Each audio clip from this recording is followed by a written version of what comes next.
O cheiro da casa de seu Alfredo era uma mistura de coisa antiga com café passado na hora. Havia madeira velha, jornal empilhado, um pouco de mofo e muito passado. Aos 82 anos, ele ainda subia no banquinho para alcançar prateleiras altas e insistia em lavar a roupa como antigamente, esfregando na mão mesmo. A casa, num bairro que já não era tão seguro, parecia parada no tempo. E, para Alfredo, isso era um elogio. Nas últimas semanas, porém, uma tosse insistente o levou ao posto de saúde. O diagnóstico veio sem rodeios. Provável alergia à poeira e ácaros. A médica, uma jovem simpática com ar de quem falava com o avô, foi clara com Marta e Júlio, os filhos de Alfredo. A casa está muito carregada. Ele precisa de um ambiente mais arejado. Talvez uma boa faxina resolva. Marta ouviu e já puxou o celular para anotar contatos de empresas de limpeza. Júlio, mais prático, murmurou. É por isso que a gente sempre disse para ele jogar aquelas tralhas fora. Tralhas. Foi essa a palavra que deu início ao que Alfredo mais tarde chamaria de o funeral das suas memórias. No sábado seguinte, combinaram tudo enquanto o pai ia fazer exames de sangue. Quando ele saiu, a missão começou. Móveis arrastados, caixas abertas, sacos pretos enchendo o corredor. "Olha isso aqui, Marta!" disse Júlio, segurando um pote de maionese coberto de pó. Dentro, uma mistura bizarra de pregos, porcas e parafusos enferrujados. Ela torceu o nariz. Pelo amor de Deus! Isso é lixo puro. Mas para Alfredo, aquele pote era quase uma relíquia. Ele adorava dizer com o dedo em riste e os olhos semicerrados de quem estava ensinando algo. "Um dia, tudo aqui dentro vai ter serventia. Vai por mim, já salvei cadeira manca, porta frouxa e até casamento com esse pote." E então soltava sua risada rouca, satisfeito por mais uma vez defender o improviso com dignidade. Era esse tipo de coisa que os filhos não compreendiam. Para eles era apenas entulho. Para ele era história. Cada prego tinha consertado alguma coisa, cada parafuso havia prendido o mundo por mais um dia. Na volta do exame, Alfredo não encontrou o pote na prateleira da área de serviço, nem a caixa com os postais antigos, nem a cômoda onde guardava os cadernos da escola dos filhos. A casa estava limpa, arejada e estranhamente vazia. Ele ficou parado por longos segundos na porta da sala, como quem chega numa casa errada. "Onde estão minhas coisas?" Marta veio rápido, sorrindo como quem quer dar boa notícia. "Fizemos uma limpeza. Vai fazer bem para sua saúde, pai. Agora você respira melhor, olha só." Mas Alfredo não respondeu. Os olhos corriam pelas paredes despidas, pelos cantos calados. Algo doía fundo, como se parte dele tivesse sido descartada junto com os sacos pretos. Respirar, ele respirava. Mas, por dentro, era como se tivesse perdido o ar. Nos dias que seguiram a limpeza, a casa de seu Alfredo parecia maior.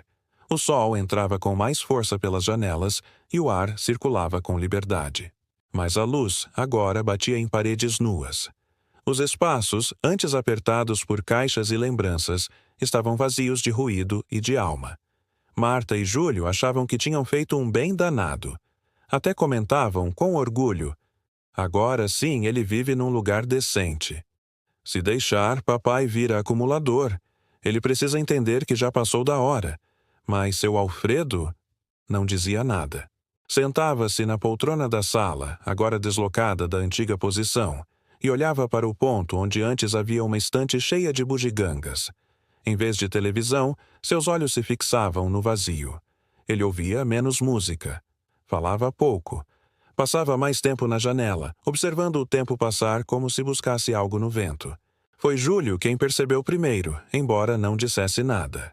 Alfredo havia parado de assobiar enquanto fazia café. Era um detalhe bobo, mas sintomático. A alegria miúda das manhãs havia sumido. Numa tarde qualquer, Alfredo abriu a única gaveta que parecia intocada.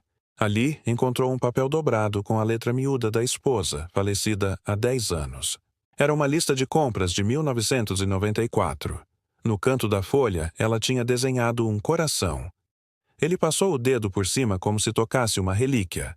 Com ela vieram as lembranças. E com elas, as perdas. Um rádio velho que não funcionava mais, mas onde ouviam juntos a transmissão do jogo do Palmeiras. A camisa do uniforme de Júlio no primeiro dia de aula, ainda com a mancha de tinta que Alfredo nunca teve coragem de tirar. A tampa rachada da marmita onde Marta levava o lanche preparado por ele quando a mãe estava doente.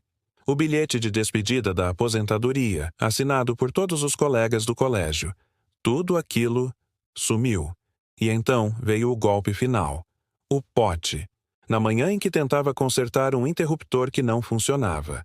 Aliás, até funcionava, mas mesmo assim precisava de outro. Por quê? Porque sim.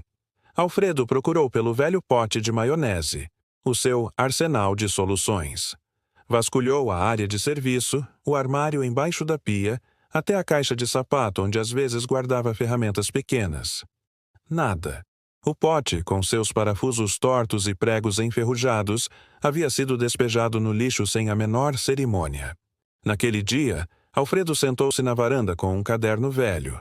Começou a escrever sem rumo, como se conversasse com alguém. Escreveu sobre o rádio, sobre os cadernos dos filhos, sobre o pote. Escreveu: não eram só coisas, eram pedaços de mim. Cada objeto era um lugar onde eu podia voltar, nem que fosse só por um instante. Agora, onde é que eu volto? À noite, não conseguiu dormir.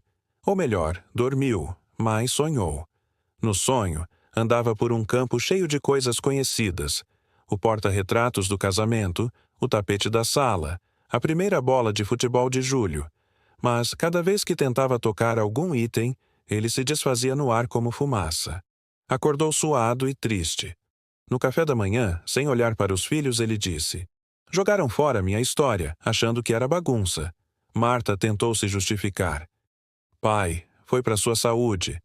E saúde para quê, se eu não posso mais viver do meu jeito? Eles se calaram.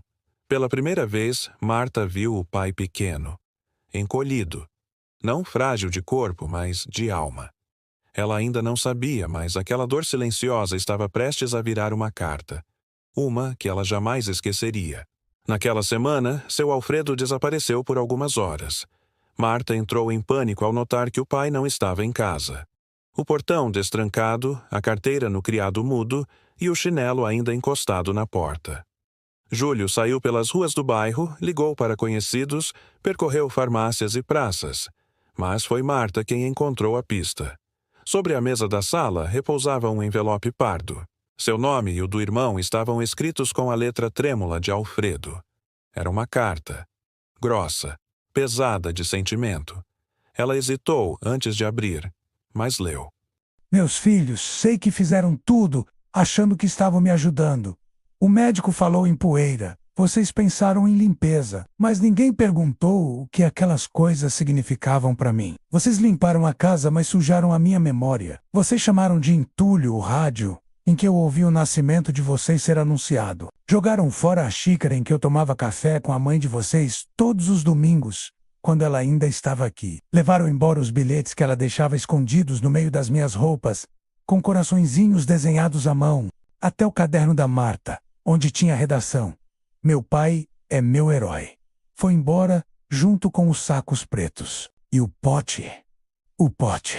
Sabia que dentro dele tinha o parafuso que eu usei para consertar o berço do Júlio e o prego que eu bati no batente da porta para pendurar o enfeite de Natal que a mãe adorava.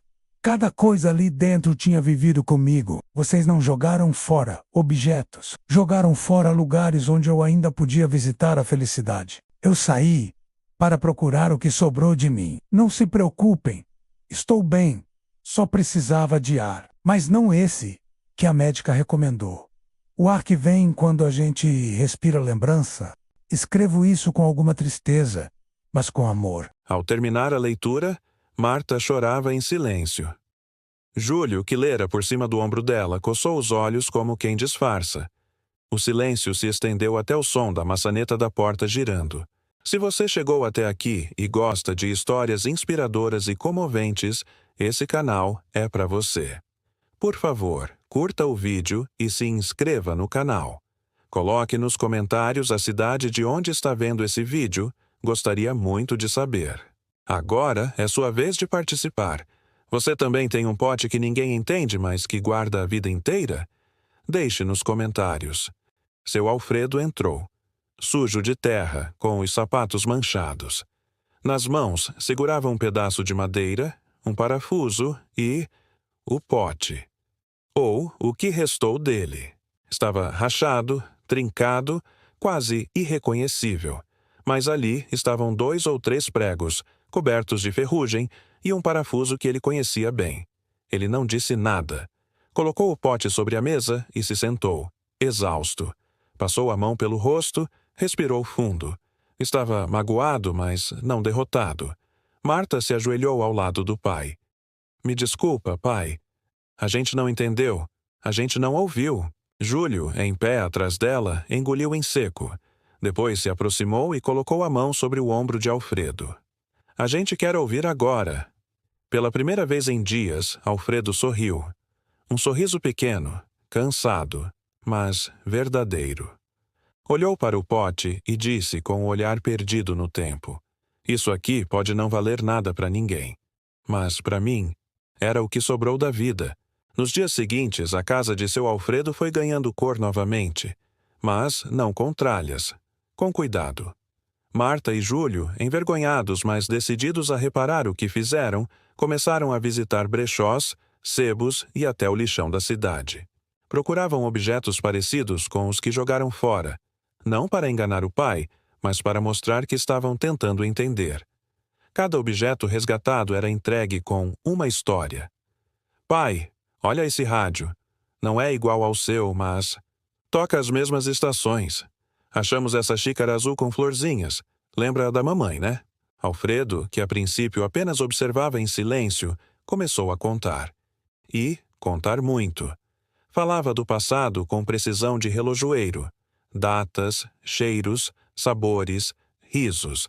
Cada memória compartilhada virava um novo elo entre ele e os filhos. Júlio trouxe um caderno novo e sugeriu: Por que o senhor não escreve essas histórias? E assim, Alfredo começou a preencher páginas com suas lembranças. Escrevia de manhã cedo, com o café ao lado, e lia em voz alta à noite para Marta, Júlio e até os netos, que começaram a visitar com mais frequência. Um dia, Marta entrou no quarto e encontrou o velho pote de maionese sobre uma prateleira. Ao lado, uma plaquinha escrita à mão: Museu das Coisas que Ainda Servem. Ela sorriu e chorou. O quarto da bagunça virou o quarto da memória. Paredes cheias de fotos restauradas, pequenos objetos etiquetados com frases escritas por Alfredo. Aqui começou a nossa família. O dia em que dançamos na chuva. O parafuso do berço do Júlio. A xícara onde cabia todo o meu amor. Num domingo de sol, o neto mais novo, Vinícius, subiu no colo do avô com um caderno nas mãos e perguntou: Vô, posso escrever minhas coisas aqui também? Alfredo sorriu largo, emocionado. Pode, meu filho, porque memória boa é aquela que a gente compartilha. E então, pela primeira vez em muito tempo, ele voltou a assobiar enquanto o café passava. A casa continuava pequena, mas agora transbordava de vida.